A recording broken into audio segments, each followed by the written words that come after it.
everyone, Tammy Porter, also known as Artie Tambarambaa, here with you for my first make for 2024. So welcome and thank you so much for being here. I'll go through what I used to make this art journal page and then I'll explain a bit about it. So this is writing on the wall stamps. I'm using a few older stamps. There's also that gorgeous butterfly one and the mark making one.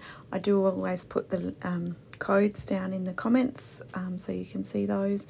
I've also used the Rub-On transfers, and I've used the sticky glue and the pitch paint, which is the black, and some of the new Crafty tape, and a few brushes, some wider flat brushes, and also the fan brush. Plus I've used Marlene's watercolours, and I use one of the Quirky Fabulous People, and I'm using, that was the inspiration actually that this page came from. So I used a stencil from day 5, and I also used the day 19 stencil, which is the numbers, and of course I'm doing it a larger version in my perfect size journal. So I really love that about the little advent book that I did. It's often a jumping off point and a bit of a play, and it leads to some larger pages. So this one, as I said, I got the inspiration from that page I did, which I think was on day 19, and the total inspiration for that was one of those little cute quirky men with the gorgeous tartan-y pants, and so I created a background around that.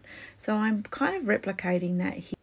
I do love that inspiration is everywhere. So as I said, this one came from his pants, and this was a really popular vote when I asked everyone what some of your pages were. This page kept coming up often, this number, and I actually really liked it myself.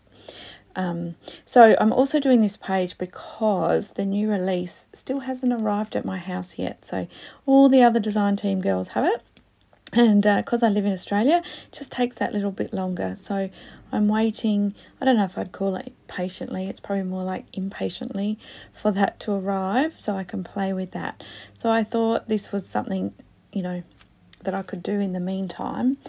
And basically I've just grabbed a page from my perfect size journal and I've taped it down with the Crafty tape so that I've included a narrow border, and then I'm just using the watercolors to create sort of a tartan-y look. So just lots of different lines in different brush thicknesses, so you get some fatter ones and some skinny ones, and yeah, and I've kind of gone with just the bright colours that I love, and some of them I go over a couple of times just to deepen up as the watercolour dries.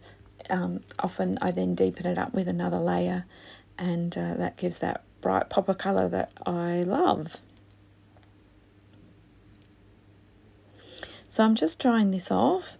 Yeah, so I guess back to the new release. I can't wait for it.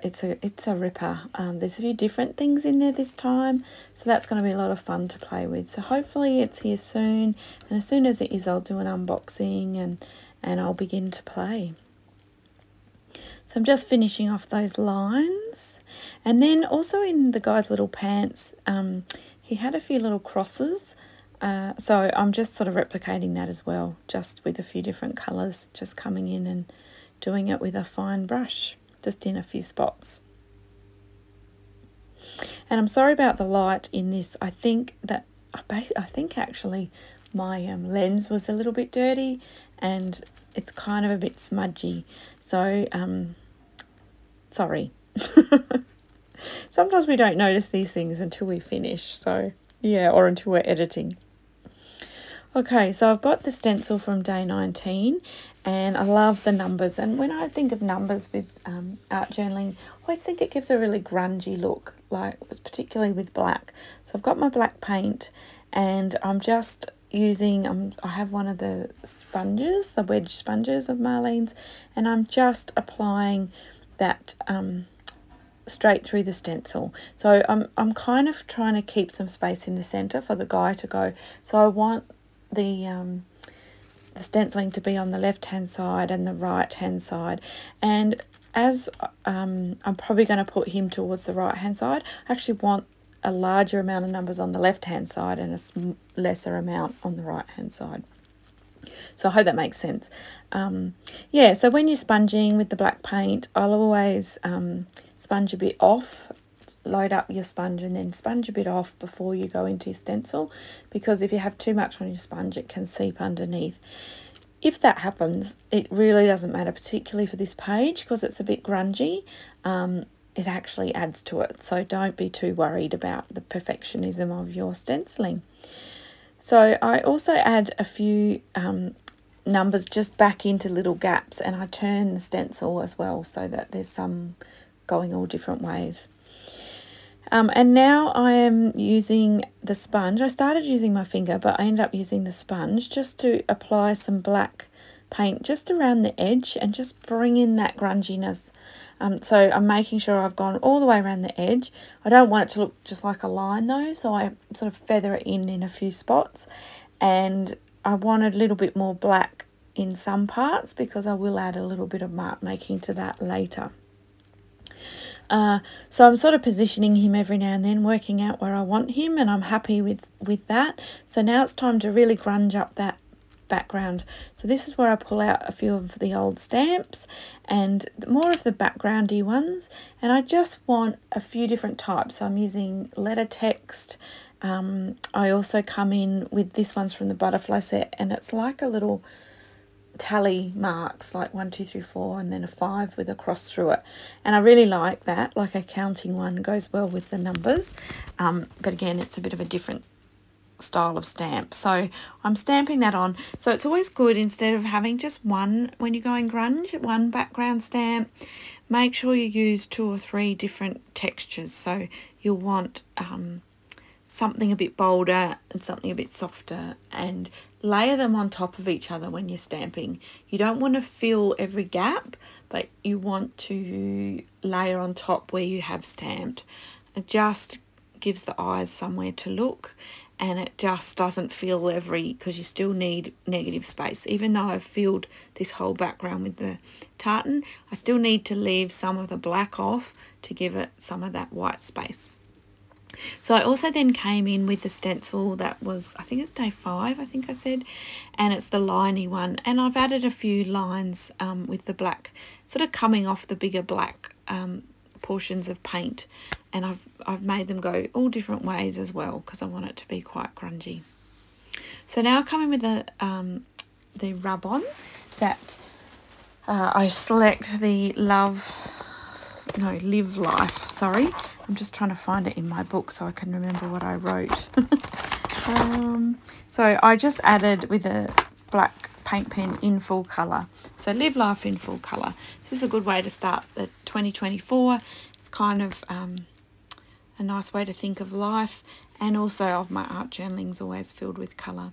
So what I'm also doing now is coming in also with that same line stencil, and I'm adding white. When I did this originally in my book, I just did it with white paint pen, but I thought, oh, let's make the stencils work for us. So I've just added the white.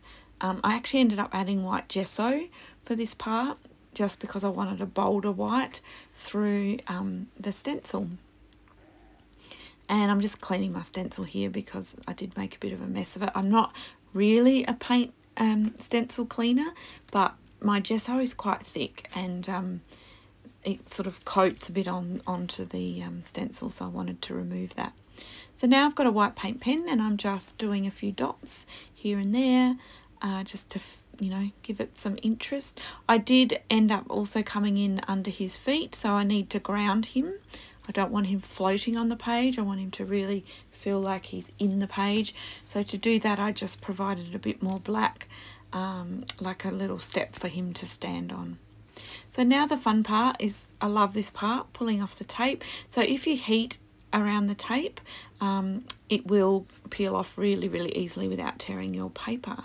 And I think before I tore it off, I also added some black splatters as well, because what would grunge be without black splatters? So yeah, I'm just still filling in a few more little gaps with a few more little numbers, and making sure, because I have already removed my tape, so it's really careful. I need to be really careful here that I don't go onto that crisp white border that I have created. And that is about it.